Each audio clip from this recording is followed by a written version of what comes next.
Good evening student. तो पिछले कक्षा में बच्चों हम लोगों ने संधि के बारे में पढ़ा था और उसकी परिभाषा, इसके 3 प्रकार होते हैं, उसके उदाहरण के बारे में जाना था। तो स्वर संधि के बारे में हम लोगों ने पिछले कक्षा में जाना था। अब हम लोग व्यंजन संधि के बारे में जानेंगे। तो बच्चों देखिए यहाँ व्यंजन संधि को की परिभाषा मैंने लिखा है। व्यंजन संधि जिन 2 वर्णों में संधि होती है, जिन 2 वर्णों में संधि होती है यानी कि संधि बनाया जाता है, उनमें से पहला वर्ण व्यंजन हो और दूसरा वर्ण व्यंजन या स्वर हो तो उसे व्यंजन संधि कहते हैं। ठीक है बच्चों, यानी कि जिसका हम लोग संधि बनाएंगे, पहला वर्ण व्यंजन हो, जैसे कि इसको हम लोग लिखे हैं, उसका अहम, जैसे अ हो गया, व्यंजन हो गया, इसमें अहम बिंदु हटाएंगे और उसके बाद में इसका अहम हो गया जोड़ कार, अहंकार।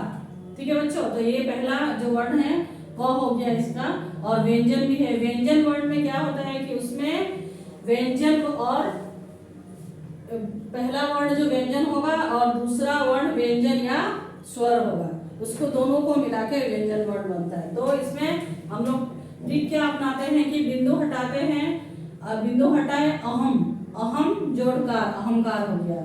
ठीक है बच्चों, संविधान, संविधान है तो सम आधा मोह है तो यहाँ सम जोड़ विधान, संविधान हो गया।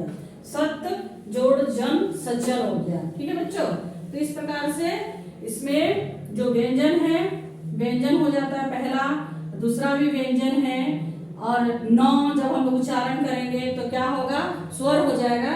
दोनों को मिला के क्या होता है कि व्यंजन संधि का निर्माण होता है। तो इस प्रकार से हम लोग व्यंजन संधि को पहचानेंगे और व्यंजन संधि को बनाएंगे। ठीक है बच्चों, तब हम लोग विसर्ग संधि की ओर चलते हैं। तो आइए बच्चों विसर्ग संधि के तरफ चलते हैं। ये दूसरा भाग था व्यंजन संधि, तीसरा है विसर्ग संधि।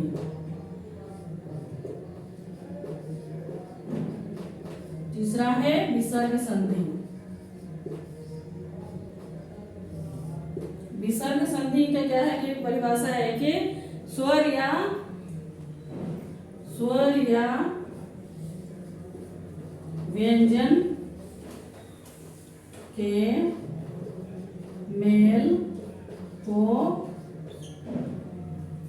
विसर्ग संधि कहते हैं, यानी कि विसर्ग कहते हैं, विसर्ग संधि कहते हैं। तो बच्चों विसर्ग का जो चिन्ह है, विसर्ग का जो चिन्ह है, विसर्ग का इसका चिन्ह क्या है, इस प्रकार से होगा। ठीक है बच्चों, ये विसर्ग का चिन्ह है, यानी कि जैसे हम लोग ये अ आई पढ़ते हैं तो आ बोलते हैं, वही जो है जो विसर्ग का चिन्ह है। ठीक है बच्चों, तब हम लोग विसर्ग संधि के उदाहरण जानेंगे और विसर्ग किस प्रकार से पहचानेंगे उसके बारे में जानेंगे।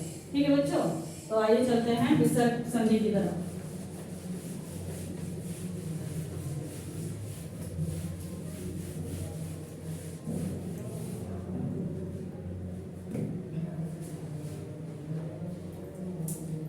देखिए यहाँ पे जैसे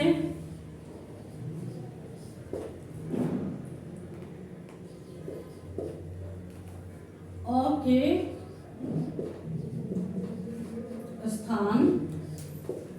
के स्थान पर नया वर्ण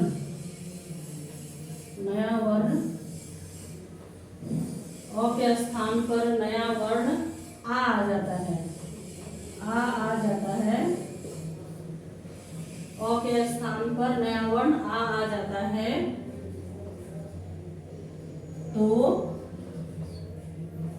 वहां विसर्ग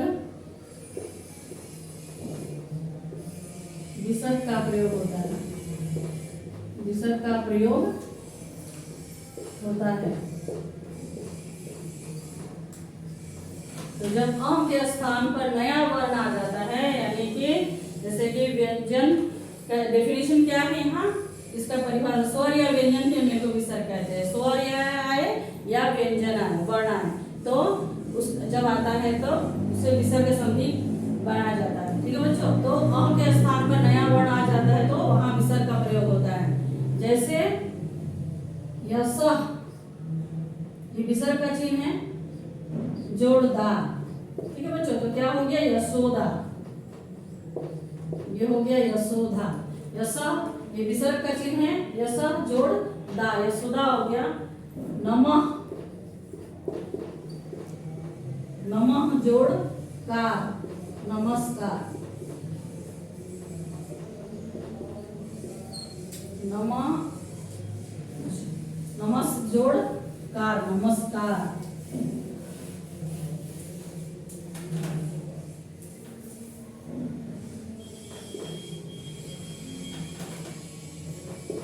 जोड़ भास जोड़ कर, भास्कर।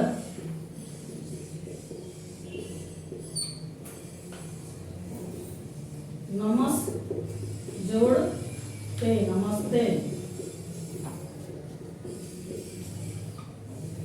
तो बच्चों इस प्रकार से हम लोग विसर्ग संधि के बारे में जानेंगे।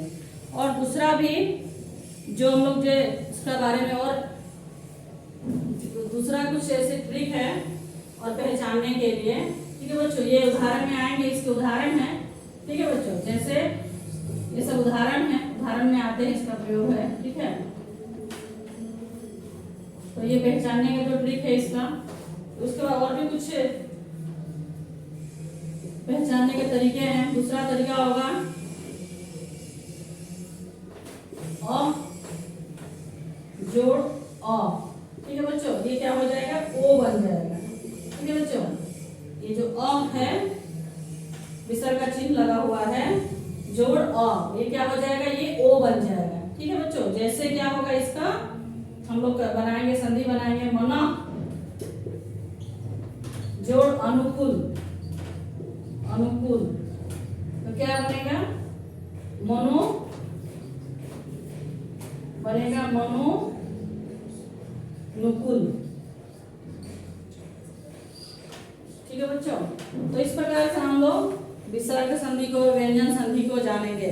तो बच्चों आशा है बच्चों मेरे द्वारा दी गई जानकारी आपको समझ में आई होगी। व्यंजन को किसकी परिभाषा, व्यंजन के उदाहरण, विसर्ग की परिभाषा, विसर्ग के उदाहरण और विसर्ग को पहचानने का तरीका, इस आपको समझ में आई होगी। आप इसे दूसरे बच्चों को भी शेयर करें ताकि वो बच्चे भी अच्छी तरह से पढ़ सके। अभी आपके एग्जाम्स आने वाले हैं, क्लास 8, 9, 10, 12 के सबके बोर्ड एग्जाम आ रहे हैं। आप उनमें ग्रामर की तैयारी करें। ठीक है बच्चों, धन्यवाद।